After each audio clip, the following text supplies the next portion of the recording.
जो आरएसएस के कुछ लोग हैं उनसे मेरी बात हुई थी। उन्होंने कहा कि असल में हमने अंदर घुसना है, एक बार संविधान में अमेंडमेंट हो जाए, हम एससी एसटी एक्ट की जो रिजर्वेशन है वो भी हम कम करेंगे, धीरे धीरे कम करेंगे, क्योंकि बिहार में इन्होंने बयान दिया था बिहार में कि रिजर्वेशन खत्म होनी चाहिए।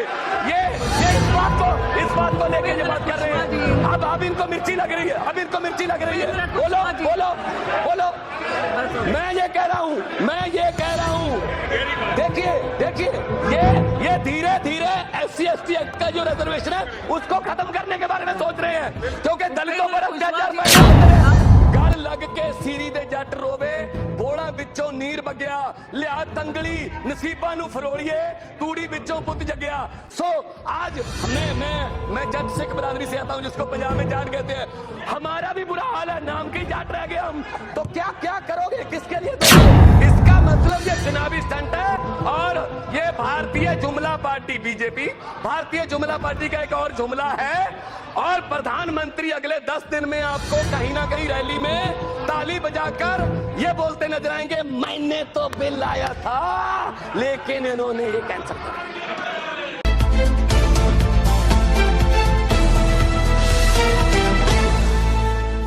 क्या कर रहे हो?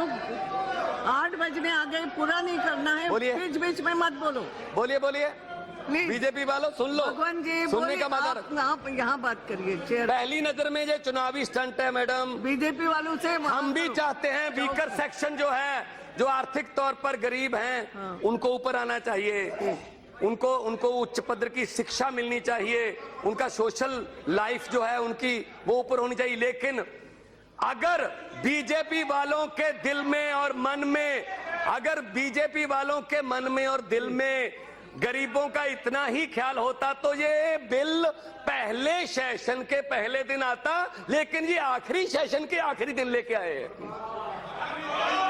क्या टाइम रह गया? इसका मतलब ये चुनावी स्टंट है।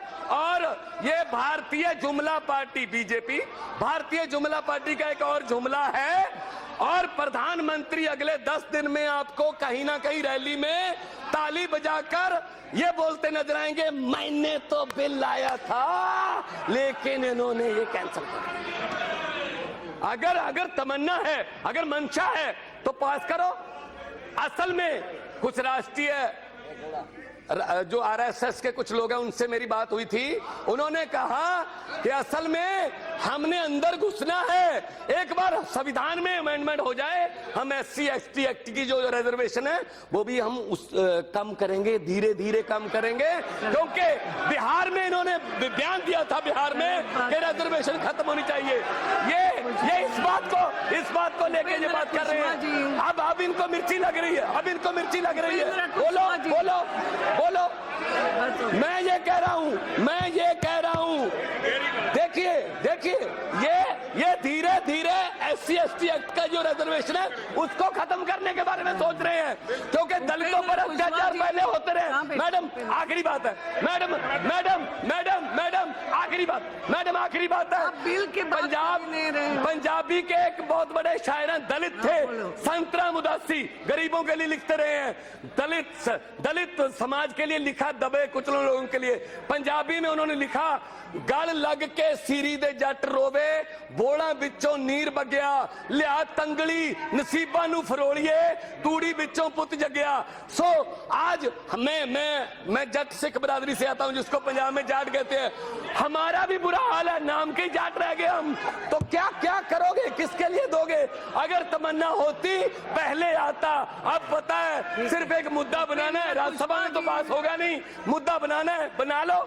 एक और जुमला, बीजेपी भारतीय जुमला पार्टी के ये पहला वादा नहीं है जो मोदी जी मुकरे हैं, ये स्वामीनाथन का वादा करके भी मुकरे हैं, ये 2 करोड़ नौकरियां देने का वादा करके भी मुकरे हैं, ये मुकरने के माहिर हैं। इसलिए मैं आपसे संवेदना रखता हूं, आपके पक्ष में हूं। इसलिए मैं ये कहना चाहता हूं, आज मेरे मित्र जो हैं, जो बोल रहे थे, आज मेरे मित्र बीजेपी के जो जितने भी बीजेपी के जो बीजेपी के जितने भी मेरे मित्रों ने आज स्पीच दी, लगभग सभी में उन्होंने कहा हम सभी राज्यों को लोकतांत्रिक तरीके से सरकारें चलाने के लिए अधिकार देते हैं। क्या दिल्ली को आप देश का हिस्सा नहीं मानते?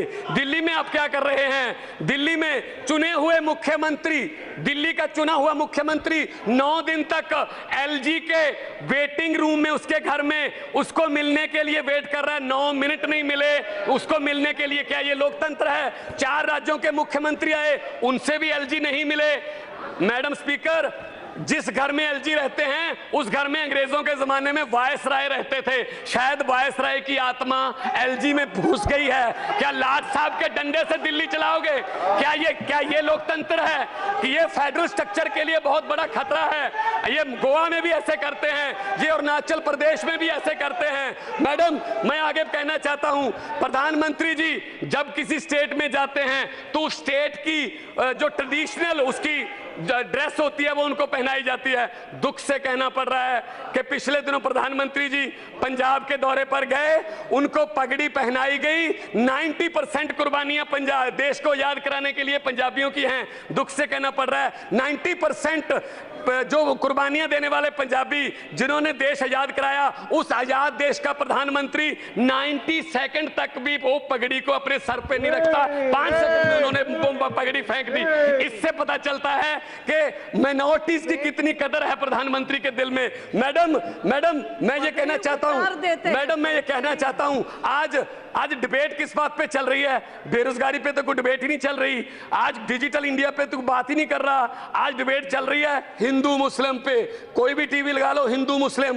ये देश में जो ये विभाजन की जो राजनीति है, ये बहुत ही खतरनाक है।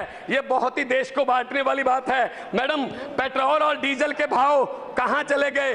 क्या बोल के आई थी सरकार? बहुत हुई महंगाई की मार। अब की बार बीजेपी सरकार। लेकिन महंगाई की बात पूछो, आप सब्जियां खरीदने जाओ तो क्या हाल है? डॉलर की कीमत ऑल टाइम लो है, 70 रुपए तक चली गई है। कौन सी प्राप्ति है? बड़ी बड़ी प्राप्तियां गिना रहे थे। मैडम, आखिर में मैं एक छोटी सी कविता बोलकर बैठ जाऊंगा, कृपया घंटी मत बजाना, फिर डिस्टर्ब हो जाता है। मैडम प्लीज, छोटी सी कविता है कि बात चली थी भारत को डिजिटल इंडिया बनाने से, बात चली थी भारत को डिजिटल इंडिया बनाने से, बात चली थी एक के बदले 10 सर काट कर लाने से, बात चली थी बुलेट ट्रेन चलाने से, बात चली थी 56 इंच का सीना दिखाने से, बात चली थी ना खाने से ना खिलाने से। कहां गई वो 100 दिन में काले धन की बात? पिछले 4 साल से देश की जनता सुन रही है सिर्फ रेडियो पर मन की बात। चौकीदार देख रहा है और लोग बैंकों को चूना लगाकर भगौड़े हो रहे हैं और लाखों पढ़े लिखे नौजवानों के सपने आंखों के सामने पकौड़े हो रहे हैं। अब तो साहब के ऑफिस से मेन्यू बनकर आता है कि हमने क्या पहनना है और हम क्या खाने वाले हैं। मोदी जी, अगले 6-7 महीने में आप जाने वाले हैं, कृपया जाते जाते ही बता दीजिए अच्छे दिन कब आने वाले हैं। बहुत बहुत शुक्रिया। अगर आप चाहते हैं गरीब हर वंचित इंसान की आवाज आप तक पहुंचे तो हमारे चैनल को सब्सक्राइब करें और बेल आइकन का बटन दबाना ना भूलें। देखते रहिए बहुजन न्यूज।